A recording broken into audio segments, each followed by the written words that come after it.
What if there was a magic fishing lure that would catch you 5 times more fish? Well, there is, and today I'm going to reveal and show how effective this lure can be. To do so, I'll take you through the gear you need to fish it, where you need to be fishing it, and how to retrieve it to catch the most amount of fish. So stick around to find out what it is and how you can catch more fish today. So what is this magical bait that's all of a sudden going to catch you more fish?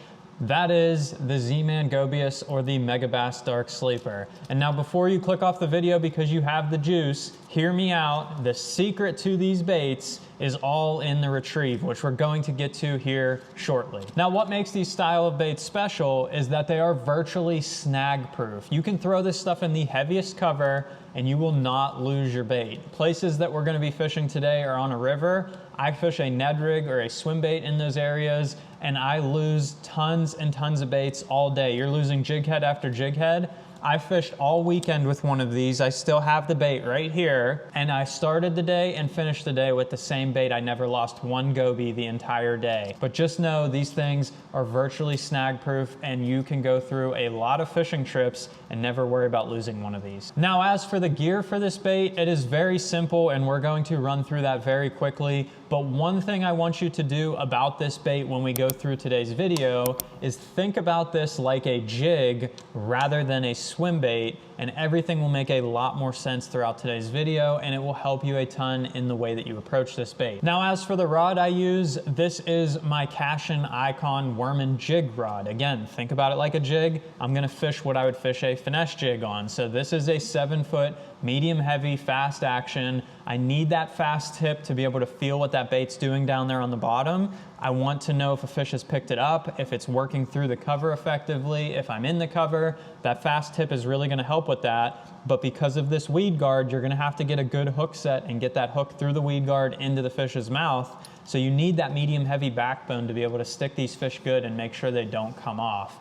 If you'd like to check out any of the gear or specifically this rod, it will all be linked in the description below. And there is a discount code running on the rod right now where you can get 10% off any of the rods on Cashin websites by using my code down below. As for the reel, I like a fast gear ratio. Again, thinking about fishing like a jig, I want to be able to reel up my slack as quickly as possible and stay connected with that bait. So I'm going to be using a Corrado MGL with a 7:4:1 gear ratio on here. And I have it spooled up with straight fluorocarbon so that my line is connected directly to that bait. I don't have an arc in my line or anything like that. Fluorocarbon sinks, so can maintain bottom contact along with that bait. I have 15-pound test on here, but you could use anything from 12 to 17 depending on the type of cover you're fishing. If you're fishing really open water and sparse cover and you know the water's clear, you could go down to 12. If you're fishing really heavy cover, you can go up to 17. If you start breaking fish off, go up a little bit heavier in line. Basically, you're going to be dragging this bait down through the rocks like you would a jig, so your line is going to take a beating, especially in this first foot of line and your knot. So if you're not checking your knot often enough and you have too light of line, you will break these baits off. The only one I've lost so far has been on a fish. I caught 3 in a row off a rock pile, didn't check my knot, threw it back out there and snapped off. So pay attention to retying and choose the correct line size. Ultimately, the thinner the line you select, the better action and the better your bait is going to stay on the bottom because you have a thinner line diameter. So it will stay on the bottom much better with 12-pound. You just might break off a little bit more. And lastly, the bait. This is the only thing you need to set this up other than your rod, reel, and line. You're gonna tie this direct to your line, no other equipment needed, and you're ready to go fishing. But these come in a variety of different sizes and colors. So how do you know what size or color to use when you're using this technique? The first thing is your size, and I truly only fish the 1/2 ounce size for the most part. If you're fishing really shallow water, like maybe less than 8 foot, and there's no current, or you're fishing a river with very light current, you could go to the 3/8 ounce size. Or if you're fishing very deep, like 25 plus, and the current is strong or something like that, they make a 3/4 ounce size. You could go to that.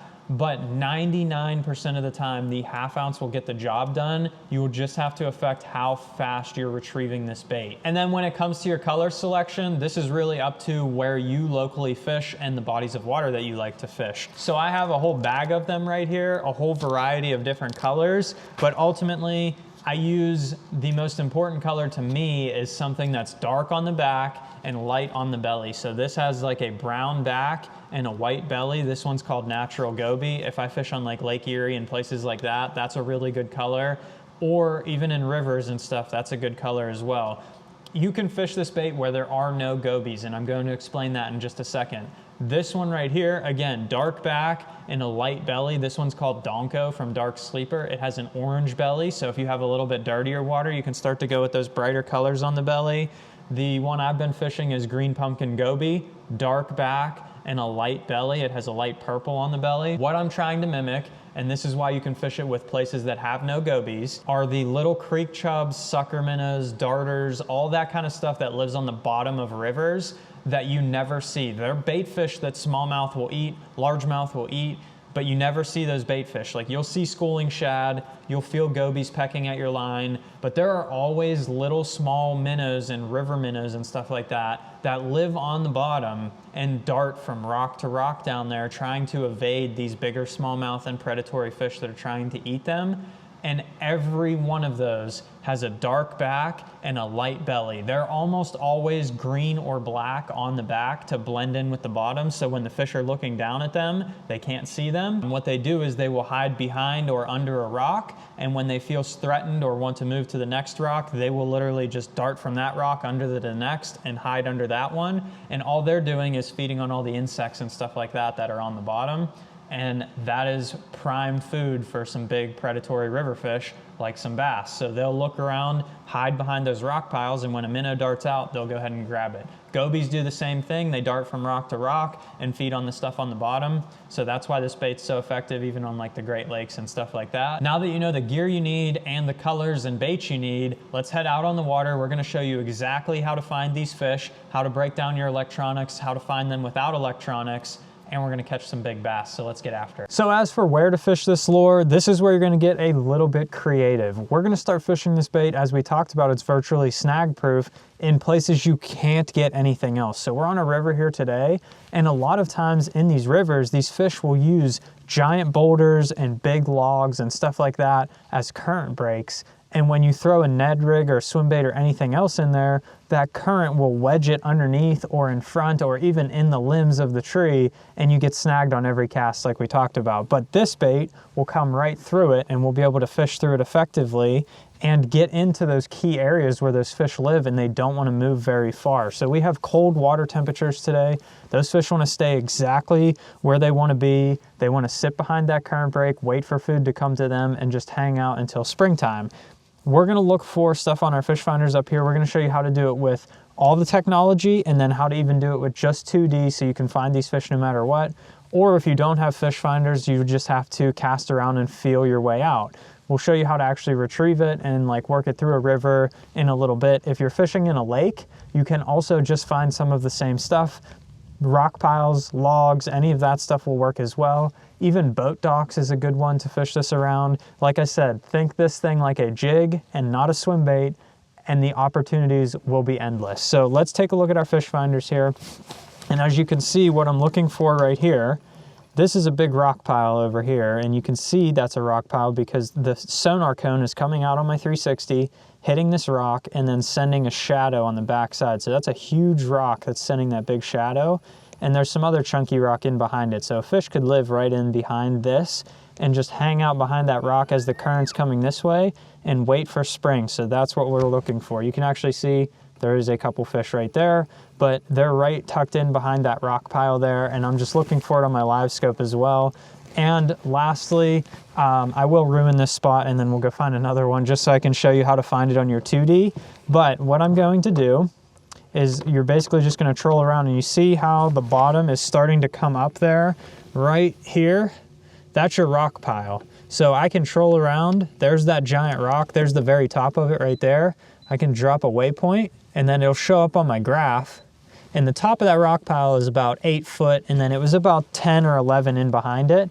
So all you would do is troll back behind down current and cast up to it and pull your bait right down through that rock pile. I'm actually gonna hit spot lock, which is gonna back me up a little bit here, but I'm gonna hit spot lock to fish this spot.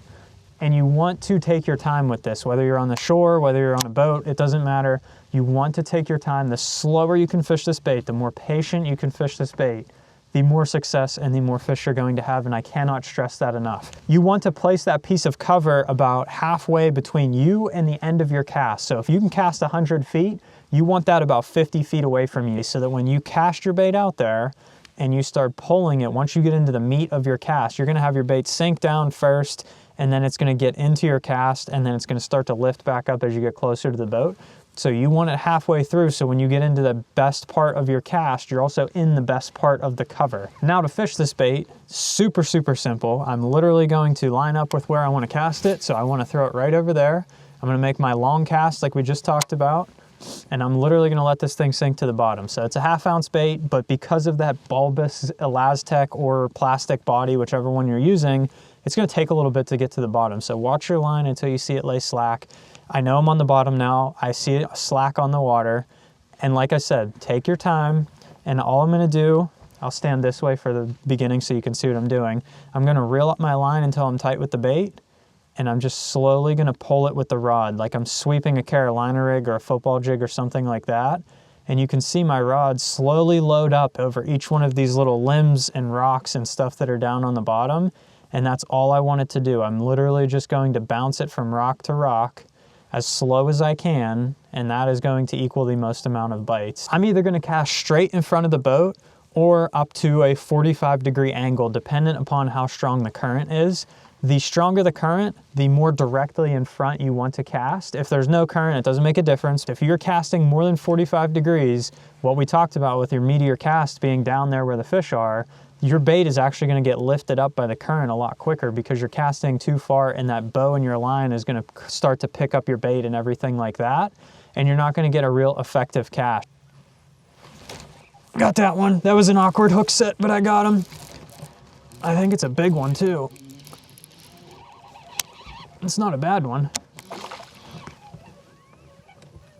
Oh, there's a muskie trying to eat him. That's what those big things are. All right, let's get this guy up in the boat before he gets munched. There was literally a huge muskie trying to eat him. That little bait sticks him right in the roof of the mouth all the time. It's a great hookup bait too. So that little weed guard tends to keep him pegged on there as well. And they do not come off, so he's hooked on there pretty good. There's my little goby ready to go back. And like I said, it doesn't have to mimic just gobies. Who knows what those fish think it is? There's a beautiful little smallmouth right there. Hopefully we'll catch a couple more. There's another one. That one feels like a big one. Oh yeah. That's a good one there. I mean, I'm talking vicious bites, like rip the rod out of your hand bites. And this is a tank. Oh my gosh. Oh. This is a big fish. Big fish. This is the biggest one I've caught all day. Oh my gosh. Look at that fish. They love the goby. They love it. That thing ripped the rod out of my hand. So don't just take my word for it. This thing is an absolute fish catching machine. Give it a try on your local body of water. Maybe you'll catch an absolute beauty just like this one here. And if you want to see another bait, I love to pair up with this one to catch even more fish. Check that video out right there and hit the subscribe button down below, and we'll see you on the next one.